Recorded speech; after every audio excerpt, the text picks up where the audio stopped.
Okay, you guys ready? I think we're gonna start now, so, yeah. Should we just go out of order, though, when you go?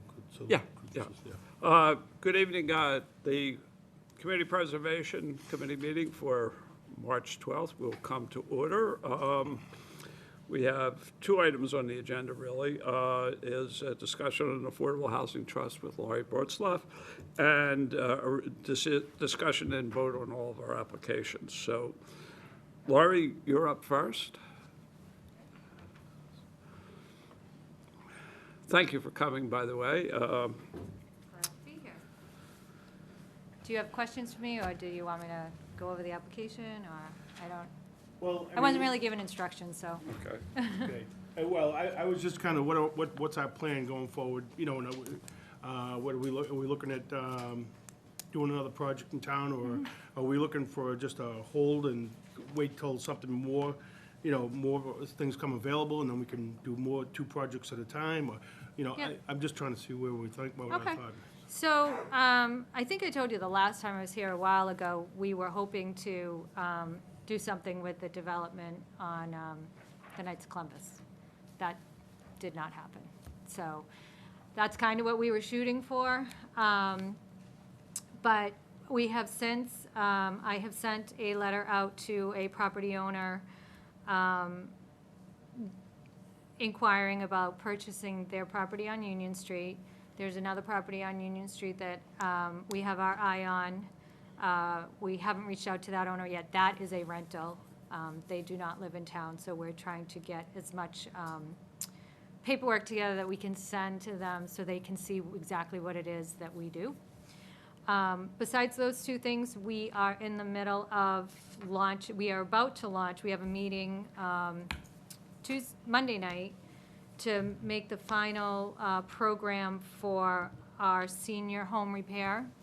We voted at our last meeting to allocate $250,000 to the program, and we're going to revisit it. If it's successful, we're going to do another, vote to allocate more money, but we thought we'd start off with $250 right now. And we're hoping that that's going to help a lot of the seniors to stay in their homes. So it's basically just like we did with the first-time homebuyer program, where we will give you funds, basically a no-interest loan, and if you stay in the property for 10 years, it's totally forgiven. If you sell the property, you have to pay back a prorated portion of it. We capped, I believe we capped each repair at $15,000, but we're not prohibiting people from coming back for more than once, as long as everybody that applied got a shot. Then you can come back again for a second round. So trying to, do it slowly to see things like roof, heating systems, any kind of repairs, if they need handicap ramps, access like that. So whatever we can do to help over 60 homeowners, 60 years old. We also currently have a rental assistance program that we're doing that's being administered by the Greater Lawrence Community Action Council, and they're a fabulous partner. We're also going to be working with them, hopefully, to do the paperwork on the senior home repair program, because they really know what they're doing, and they have all the low-income guidelines and everything. So that's where we are. 2 houses on the horizon. We don't know what's going to happen. Those 2 programs. We're also looking at a buy-down program. We haven't really done anything on that yet. The town, in the budget for fiscal year 21, right, for July 1st, has a housing, I got to get the exact name, another staff member for community development that will deal with housing, and a lot of it's tracking the affordable units, making sure that we can get, what we have to do to try to get to our 10%. They'll be helping the trust with any kind of programs that we need assistance with. So we're really looking forward to that person coming in and hopefully maybe having some new ideas or telling us how we can make the programs that we have already better. A lot of it is just getting the word out, and with the seniors, getting the trust factor that you know, it's a legitimate program and we want to help them, and they're not going to have to pay it back. So I think that's it. Can I ask a question that might be partially related? Yeah. I've seen in the selectmen minutes sometimes that a unit comes up that's affordable, and the selectmen oftentimes like decline to, I'm not exactly sure. You might, you know, I'm asking because I thought you might Yeah. know better and it might be an opportunity. So it seems like there's sometimes where a unit that might have been a 40B or something comes back to the town for Yep. some sort of disposition. Yep. And I'm not sure if that's an opportunity to capture more affordable housing or. So those units are all managed by CHAPA, who does most of the affordable units in town. And what happens is, part of the restriction on it is that the town has a right of first refusal to buy it. The reason why the selectmen waive it is because it's going to go, if they don't waive it, they can't list it to another affordable buyer. So they do the waiver up front, they list it to sell it to another affordable buyer, so it stays a 40B. We have told CHAPA, if they have a problem selling and it seems that they have, you know, 180 days to sell it at an affordable rate, and then if you don't have a buyer, then you can sell it at market rate. Well, we have an agreement with them that if the trust does, that if it gets to that 180 days and they don't have a buyer, to please contact us. Okay. Because Okay, great. we would then most likely step in and buy it, resell it, or help them find a buyer so that it stays affordable. We haven't lost really any 40B units through that waiving of the right of first refusal. So that was the question I was going to ask. So Yeah. we've not come to that point where we've lost anything. No, and that's why Has that we, changed? Because I thought in the past we had a little bit of leakage. we did have a little bit of leakage. I think a lot of that had to do with that program, and it was long before my time when Kurt was here. I don't know if it was the first-time home buyer program. What used to happen is the restrictions didn't survive foreclosure. Okay. So then they changed it, and now any restrictions on survive foreclosure. So when we had the market tank and all those foreclosures happen, we couldn't control it because the mortgage companies were selling them at auction, and they could, and they didn't have to preserve it as affordable. So I think that's where most of the leakage came from. Recently, we haven't been losing any, but as you know, the more units we get, the more units we have to make affordable. So it's always a moving number when we're getting new development. So, but we thought of the same thing. We didn't want to lose them, and we know that we have the funds. So if it came down to it, we've asked CHAPA to contact us and let us know that, you know, it's in jeopardy of being taken out of affordability. Yeah. Senior repair program really sounds great. I hope we let our inspectors know and stuff like that, so they can maybe let people know when they're out there that they can get some help. You know? Yeah, once we have, we pretty much have the program set. We're meeting with Greater Lawrence Community Action Council on Monday to get the final fine tuning of the documents together so that we can then do a marketing time that we can, you know, we've already mentioned it to the senior center, but right now, there's not really going to be much marketing to seniors with everything that's going on because we're trying to encourage them not to come to the senior center if they feel uncomfortable. But yeah, we hope to get it out to everyone, contractors, everybody, so that if anybody's looking for, you know, repairs for their parents' homes, you know, just has to be a homeowner over 60.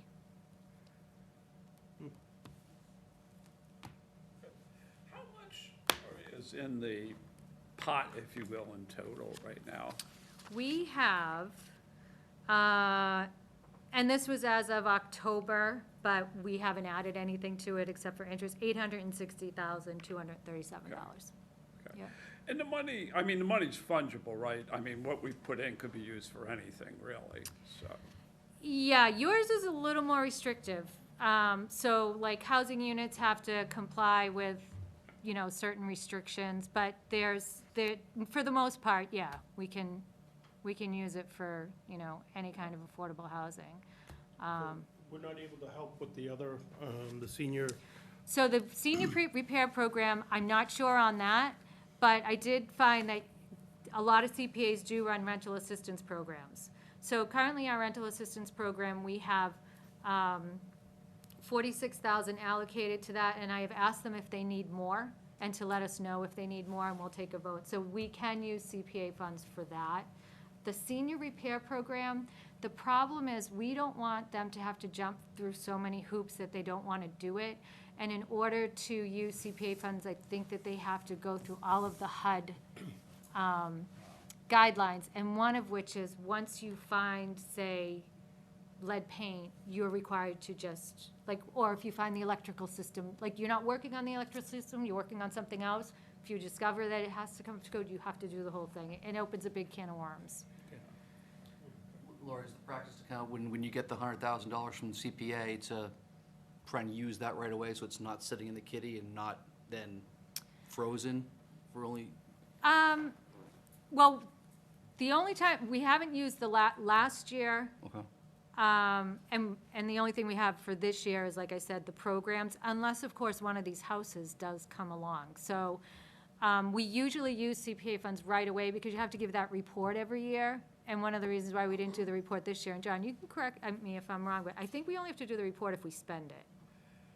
Yeah, I mean, in this case, I think it's, we just want to know what's going on. Yeah, but I know, so Yeah, I'm not- we didn't do the report this year, unless I read it wrong. I think it's only when you expend the funds, but we could certainly do it. Yeah, I mean, obviously, I think, Brian, part of your point is we don't want the money piling up Sitting there. endlessly Yep. with our piece, but at the same time, we don't want you to go off and buy a property when it's not the right time in the market cycle Right. to do it either, so. And before we do our application, we do have a discussion about it at our meetings, we know what our balance is. We know, we have funds to run the programs that we have. Is there, do we want to put the application in, or do we want to wait and do one next year? But I'm hoping that a big affordable opportunity will come along. It's just a matter of trying I to, thought that School Street property would be good, but the price on it is so high. You Yeah. know, without that whole, how many apartments are there? It's, all the way up, everything up behind Dunkin' Donuts? no, why, is that for sale? Yeah, the whole thing. That's not owned by Housing Authority? No, it used to be owned by the Landers. Oh, okay. I can certainly look at that. Frank, do you have any strong opinions on this? No. Okay. CJ? No. Good. Well, great. Well, thank you. I think we appreciate the dialogue. I think one of the things that struck me, because I remember from back when the CPA started, we had no idea originally what to do with affordable housing. And I think we've come a long way, and I think, that the town has brought some leadership to it, I think makes a big difference. Well, I think that's right. We didn't Yeah. have anybody to talk to. Yeah. We remember we were bringing in, Right, Yeah, I mean, we're excited about, we have a really good group. One of our newest members works for HUD, and he's great, so he brings a lot of good information. One other thing that we still have sort of on the back burner, and I know that Maggie at the Housing Authority is extremely busy getting acclimated to the new position and everything, but we're still holding out hope for Fountain Drive. That's kind of what we are hoping will be one of the bigger things that come along, and if that does happen, then we probably will deplete a lot of our funds, but I don't see that happening in the next year or two. I mean, the preliminary plans were done, but it was very, very basic to see where you could put a 10-unit building on there, so. That's difficult, because they don't want to ask for money to do anything, because they're thinking about it, and it's kind of, Yeah, I know. I thought when we, last year, or the year before, actually, when we had funded the site assessment to see if it was the feasibility study, I really thought that we were going to be able to get moving on it, but there's other things that are going on. So, and I know I don't want her overwhelmed either, so just keep that in mind for both of us, both of our groups in the future, that it would definitely be some, especially if it's going to help the seniors and disabled, so. The Columbia gas explosions didn't help either. No, 'Cause that it took the didn't. focus off a lot And of now, good old COVID-19's not helping us much either, so. No. unfortunately. All right, thank you.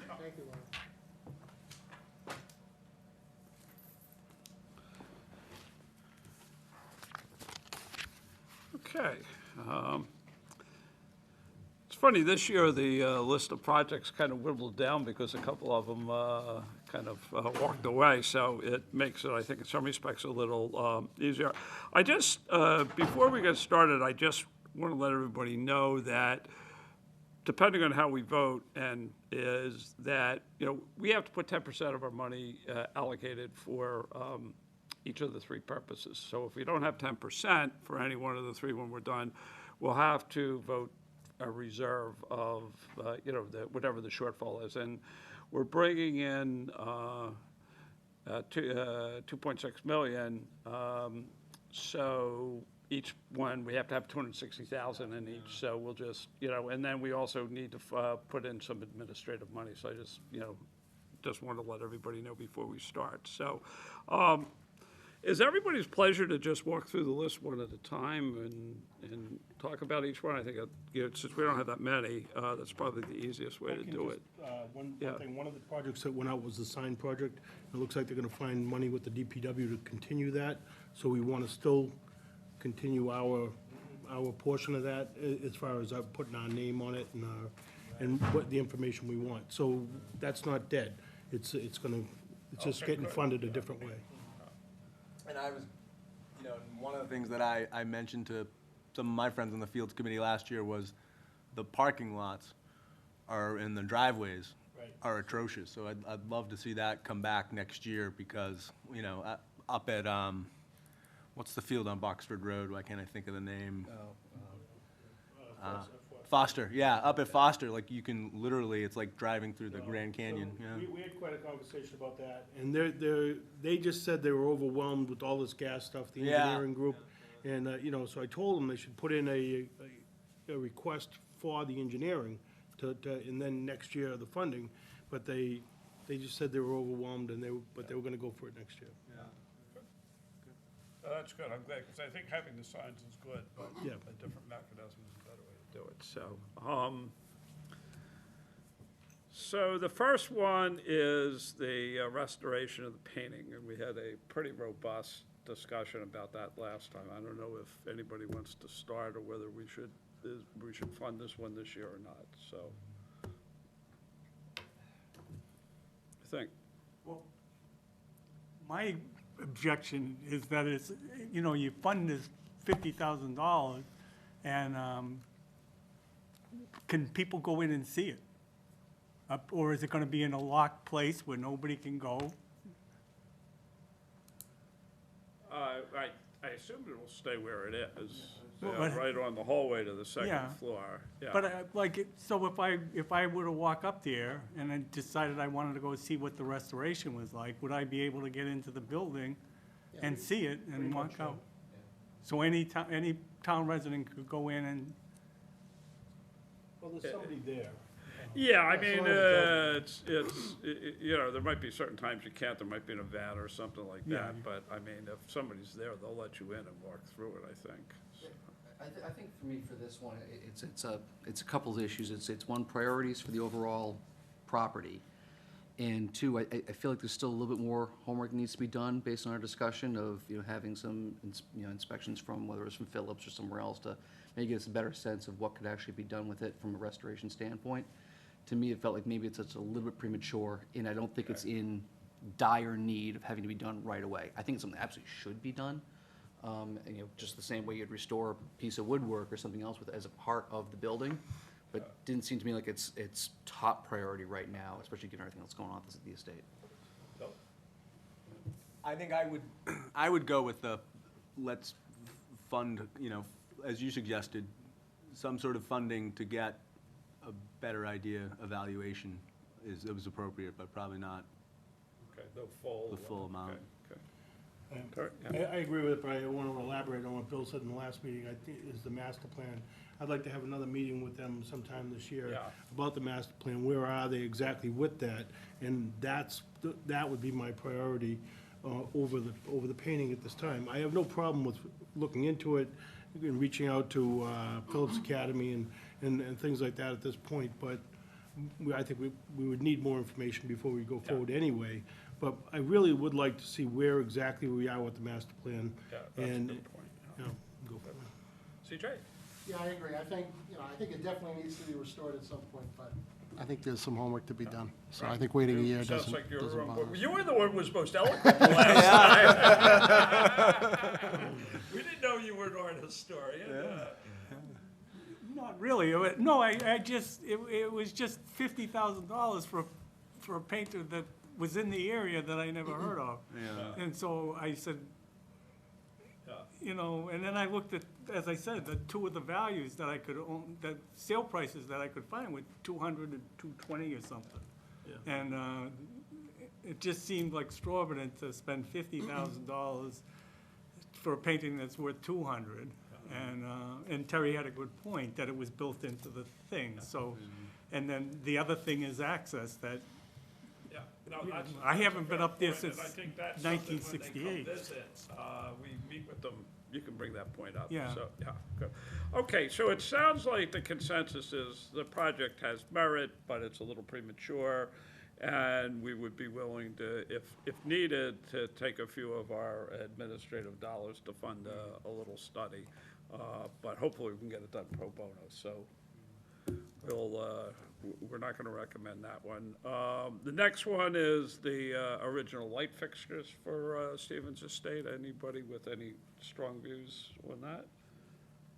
No, I mean, I think, given the fact that it will illuminate and make the space more attractive, I'll go ahead with it. I again, on the master plan, as I look through a lot of the things, they do need to do the electrical system, but as we discussed last time, I don't think this is gonna affect anything. If we do this or not, the fixtures will still be good after they fix. We have to do this at some point, and it is gonna make the space more attractive, and I think that's important for marketing and so forth. So everybody's fine on this one, so thumbs up on this one. Schofield Mill, what do people think about that? I agree with Terry, I think it should be repaired, evaluated, see what we need.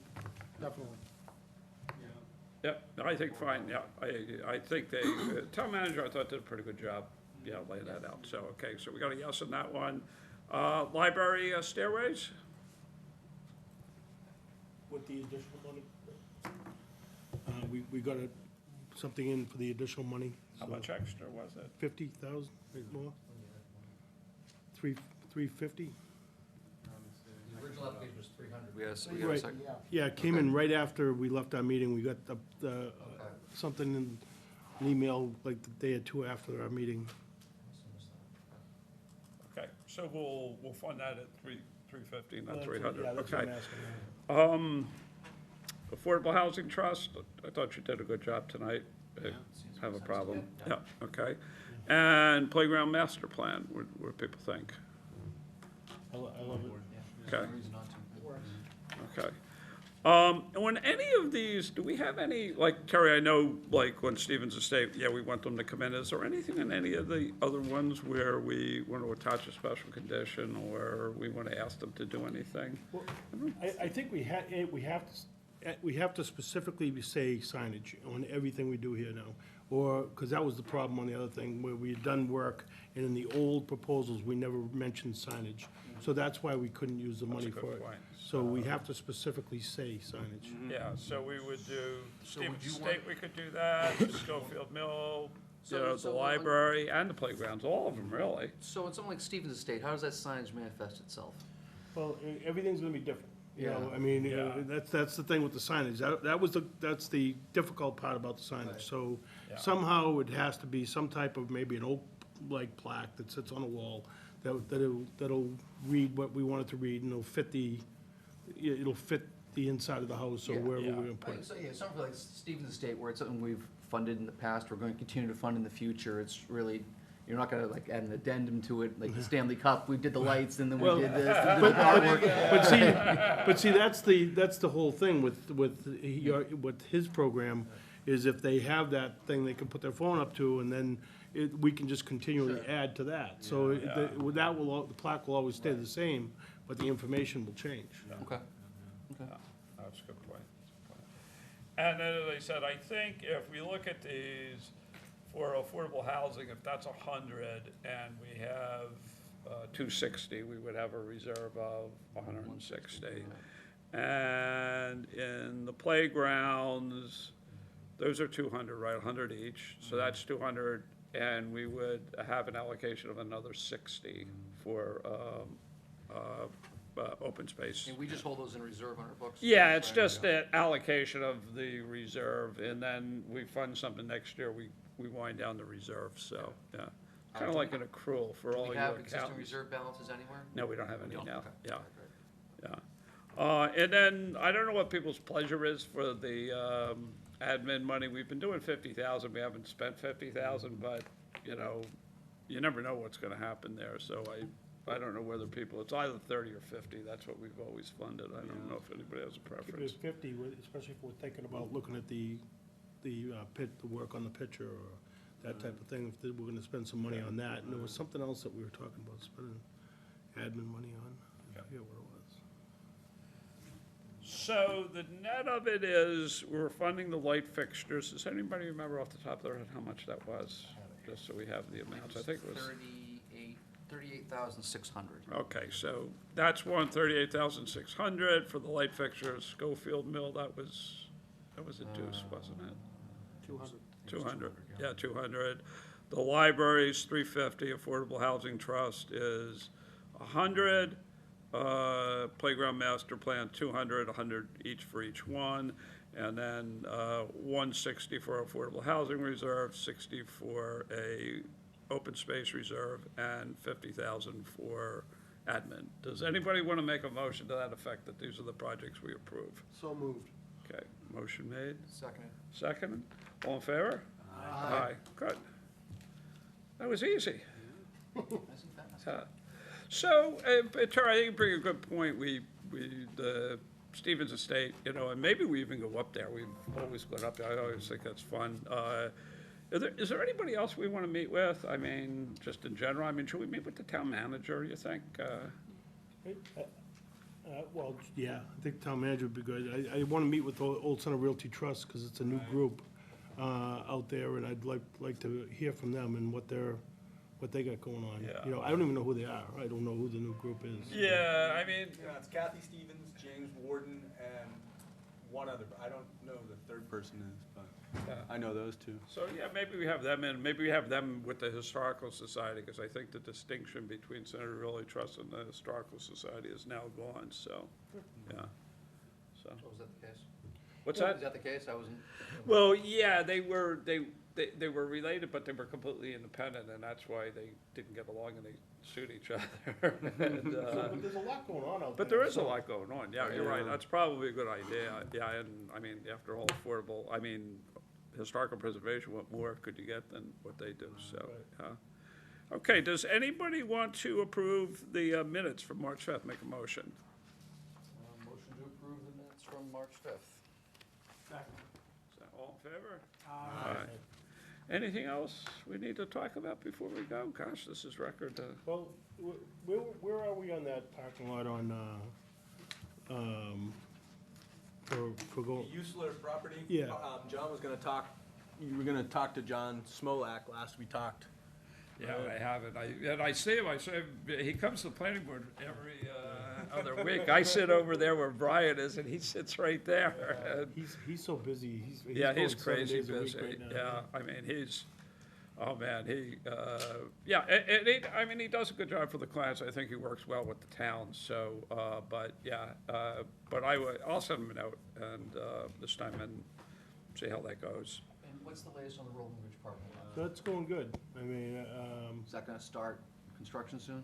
yeah, Okay. yeah, I know they finished the mapping it out, and that's coming in. So the new trail has been mapped out. It's being reviewed now by town council, and then once that's done, well, they can start the work anytime. There's no, it's just, they're not digging right now. They're gonna give it a few more weeks before they dig. Do we need to amend any of our documents on the approval? There is gonna be something. Yeah, okay. We'll get it from the the town attorney. Yeah, the I map's think gonna what ch- they'll the have to exhibit's gonna do is they'll have to change the limits of the, the access easement that we have, so, yeah. So. Do we- But that's good, I think, I mean, Terry and Brian, I think collectively, you guys did a nice job on that one. I mean, I think it was staying with it was hard, but, I think we'll get a good outcome when it's done, There's so. no reason that the good reverend needs to come back in for anything, right? Well, he It's wants what- to come back in at some point, because he's gonna be looking to do other things, but, we didn't want to take it on this year until, I think we want to get to the point where the parking lot's in, the signage at the parking lot is that we establish the new trail, and then we'll. See how it's operating. Exactly. Good, okay, well, great. Motion to adjourn? Motion to adjourn? Second. Second. All in favor? Aye. Aye. Good.